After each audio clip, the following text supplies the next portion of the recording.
Hello everyone, Miss Carrie here. Today I'm going to share a simple, colorful background that you can create with your craft dies and printed pattern papers. On my desk I have the June kit from Hip Kit Club. The main kit has a new color palette that's unique to Hip Kit, and I just love this change up. The greens, yellows, blues, and orange hues can be used for so many projects, and they are great for people like me who make masculine pages. The Getting Around Town kit has 24 themed prints and a collection of matching embellishments. In the main kit, you receive 12 two-sided pattern papers, chipboard frame stickers, puffy alpha stickers, 2 sheets of rub-on transfers, cardstock ephemera with silver foil accents, and enamel shapes. I love the silver ones in this collection. On today's layout, I'll be creating a background with one of the new Hip Kit dies. This cityscape die has some great details. As I create today's layout, I'll also bring in some cardstock and a few additional supplies. If you would like a list of the items I used today, I have provided you with a detailed list in the description below, along with a link to this kit. Let's get started with the project. I'm recording a memory of a trip to Lake Nona where we snapped a photo across from our hotel. It's a larger photo, so it stands out on that busy printed background paper. I selected this hometown stripe pattern, and I'm going to layer the cityscape over the top to create the look of skylines across my page. From the June cardstock kit, I'm using Quiet Blue, Glee Green, and Cheeky Orange. I also had to pull in an orange and yellow cardstock from the March collection to add to this page. This die does a great job of cutting out all the little details. I'm using a standard thin die sandwich in my Spellbinders machine with the thin metal die shim.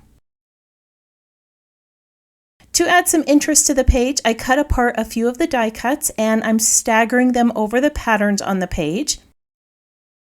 This type of background is a simple one that can be replicated with a variety of dies.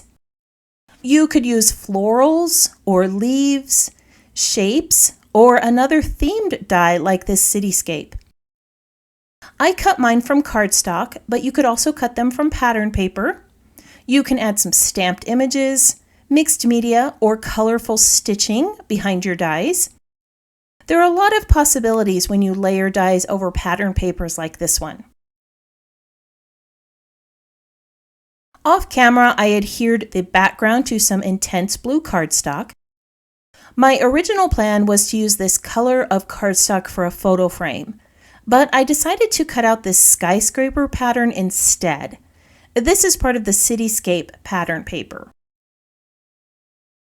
The building images are abstract, but they will create a division between the colorful patterns in the background and the photo. They're also similar in shape to the background die cuts, making it look almost like buildings in the foreground.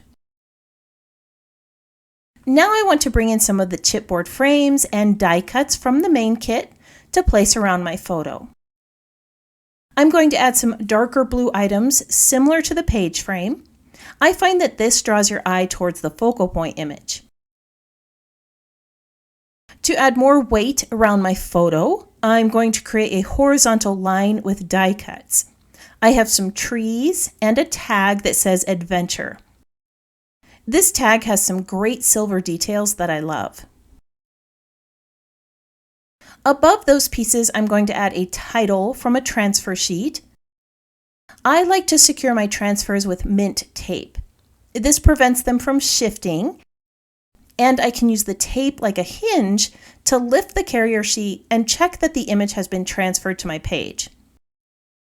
The title says, "It was incredible," and it really was. Being able to see that large silver statue in person was an awesome adventure that day. Now that I've added some green and a small amount of orange to the right side of the page, I want to bring those colors near my photo. I'm going to tuck this chipboard frame up here to create a diagonal line with the trees. I like the saying on this orange phrase, so I'll place it here below the trees, and I'll bring in another chipboard frame near the photo. By adding these light colors in both areas, I'm creating some balance and flow on the layout. Now I need to add a dark blue item over here. This photo op chipboard piece is perfect. It has dark blue in the background and some green and orange. At this point, I need to find a way to connect a few of these elements and create visual triangles of color.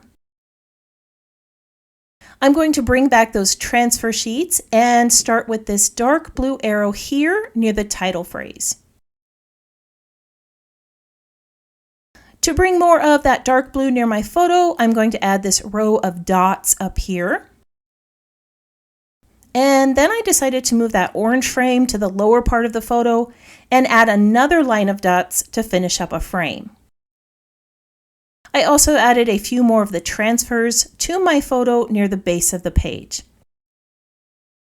As I finish this up, I would love it if you took a moment to let me know that you're enjoying today's project by tapping the thumbs up icon and subscribe to this channel. I appreciate your support in helping this channel grow, and your comments are always welcome. Some of the die cut shapes I used have silver accents, so I'm going to bring in a few of these silver enamel shapes to my page. These are also reminiscent of the silver dog statue in the photo. I love the way these look, don't you? This brushed silver would be perfect for the winter holidays. Here is the completed page. I ran this through my sewing machine and added a double-stitched border. This gives it a nice finished look. I also took the time to add some journaling. On most of my layouts, the journaling cards are blank because I gift the pages to someone else. Since this is a page for our books, I took time to add it. I used my printer to print on one of the die cuts. This originally said "We ate" here, but I covered that up with another phrase. I also added some more dot transfer images and a few chipboard elements, die cuts, and an enamel dot. All the colors that I used up here match the items near my photo, forming nice visual triangles of color with the blue, orange, and green. This is a simple way to add some more pieces to the page and fill in the details of the trip. Most of the items I used today were part of the June main kit from Hip Kit Club. If you're a member of the Hip Kit Club, you save $5 on the main kit and 15% on coordinating items, which ship free with your main kit. If you'd like to learn more, I've added details in the description below. If you'd like more ideas for using the June Hip Kits, you can join the Hip Kit community on Facebook. I want to thank you for joining me today. I hope this project inspired you to try something new. If you'd like to see more of my creations, you can visit my channel or visit Miss Carrie's Creations online. I hope you have a wonderful week, and I can't wait to see what you create.